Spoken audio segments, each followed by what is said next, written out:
Baik, bismillahirrahmanirrahim. Assalamualaikum warahmatullahi wabarakatuh.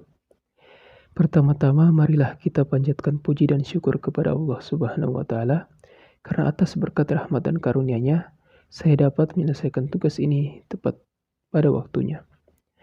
Salawat serta salam tak lupa pula kita haturkan kepada junjungan kita Nabi besar Muhammad Sallallahu Alaihi Wasallam. Allahumma sholli ala Sayyidina Muhammad wa ala ali Sayyidina Muhammad, yang telah mengantarkan kita dari zaman kegelapan menuju zaman terang benderang seperti saat ini.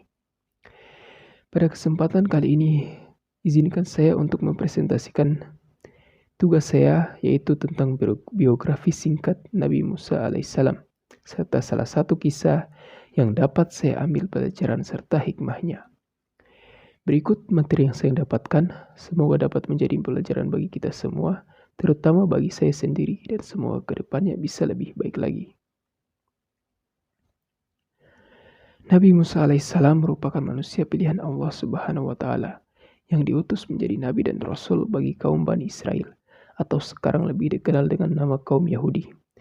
Nabi Musa alaihissalam adalah keturunan Nabi Yakub alaihissalam, Nabi Ishak alaihissalam, dan menantu dari Nabi Syuaib alaihissalam. Ayah Nabi Musa alaihissalam bernama Imran atau Imran bin Kohat bin Lawi bin Yakub, dan ibunya bernama Yohabat. Diketahui saudara Nabi Musa alaihissalam berjumlah 2 orang, yakni Nabi Harun alaihissalam serta saudara perempuannya bernama Miriam.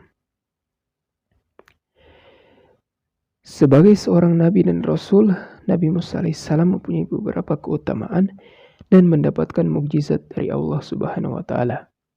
Nabi Musa alaihissalam hidup pada masa pemerintahan Fir'aun di Mesir sekitar 1450 tahun sebelum Masehi. Nama Nabi Musa alaihissalam disebutkan sebanyak 136 kali di dalam Al-Quran yang tersebar di 30 surah.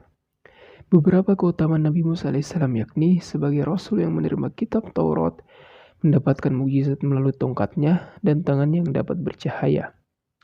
Nabi Musa alaihissalam menerima wahyu pertamanya di kaki Bukit Tursina. Pada saat itu, Nabi Musa alaihissalam diperintahkan oleh Allah Subhanahu wa Ta'ala untuk memberi peringatan kepada Fir'aun karena telah melampaui batas, dan untuk membebaskan kaumnya yaitu Bani Israel dari perbudakan yang terjadi pada masa itu. Sebagaimana yang telah disebutkan dalam Quran Surah Toha, surah ke-20 ayat 9-99. Selain menjadi Nabi dan Rasul, Nabi Musa alaihissalam juga diberikan gelar Ulul Azmi oleh Allah Subhanahu wa Ta'ala karena sifatnya yang penyabar dan memiliki pendirian yang kukuh dan teguh. Berikut salah satu kisah singkat yang saya ambil dari perlawanan Nabi Musa alaihissalam terhadap Fir'aun. Kisah ini disebutkan beberapa kali dalam Al-Quran. Salah satunya terdapat dalam surah Asy-Syu'ara, surah ke-26 ayat 52-68.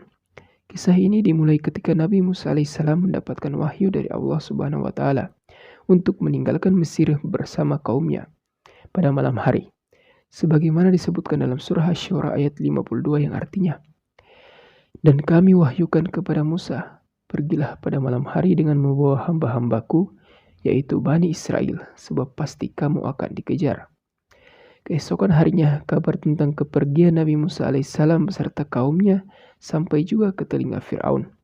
Fir'aun pun murka dan memerintahkan bawahannya untuk mengumpulkan bala tentara agar segera mengejar Nabi Musa alaihissalam beserta kaumnya. Setelah semuanya disiapkan, Fir'aun dan pasukannya pun bergegas menyusul Musa beserta kaumnya, menggunakan kuda dan peralatan perang hebat. Pada saat yang sama, Nabi Musa alaihissalam beserta kaumnya tiba di tepi Laut Merah, sehingga perjalanan mereka pun terhenti. Karena kekhawatiran akan tersusul pasukan Fir'aun, kaum Nabi Musa alaihissalam dilanda keputusasaan. Melihat kondisi kaumnya, Nabi Musa alaihissalam berkata, "Sekali-kali kita tidak akan tersusul. Sesungguhnya Tuhanku bersamaku. Dia akan memberi petunjuk kepadaku." Lalu kami wahyukan kepada Musa, "Pukullah laut itu dengan tongkatmu." Maka terbelahlah lautan itu dan setiap belahan seperti gunung yang besar. Quran Surah Asy-Syu'ara, surah ke-26 ayat 62 dan 63. Setelah itu, Nabi Musa beserta kaumnya bergegas untuk melewati jalan tersebut. Pasukan Fir'aun yang baru tiba segera menyusul Nabi Musa alaihissalam melalui jalan yang sama pula. Maka tatkala Nabi Musa alaihissalam beserta kaumnya telah sampai ke seberang, laut yang terbelah kemudian kembali menyatu atas izin Allah Subhanahu wa taala dan menenggelamkan Firaun beserta pasukannya yang kala itu masih berada di pertengahan jalan. Saat ajal di depan mata, Firaun tersadar akan kesalahannya dan memohon ampun kepada Allah Subhanahu wa taala. Tetapi Allah Subhanahu wa taala tidak menerima tobat Firaun yang sudah terlambat itu. Seperti yang sudah disebutkan dalam Al-Quran surah Yunus ayat 91 yang artinya, "Mengapa baru sekarang kamu beriman, padahal engkau telah durhaka sejak dahulu dan engkau termasuk orang yang berbuat kerusakan." Demikianlah akhir kisah Nabi Musa alaihissalam dengan Fir'aun. Hikmah yang dapat saya ambil dari kisah tadi yaitu, dosa syirik atau menyekutukan Allah Subhanahu wa taala merupakan dosa yang sangat besar. Dan bertobatlah selagi masih diberi kesempatan. Jangan seperti Firaun yang bertobat saat ajal sudah di depan matanya. Demikianlah yang dapat saya sampaikan. Terima kasih telah menyimak. Lebih dan kurangnya mohon dimaafkan.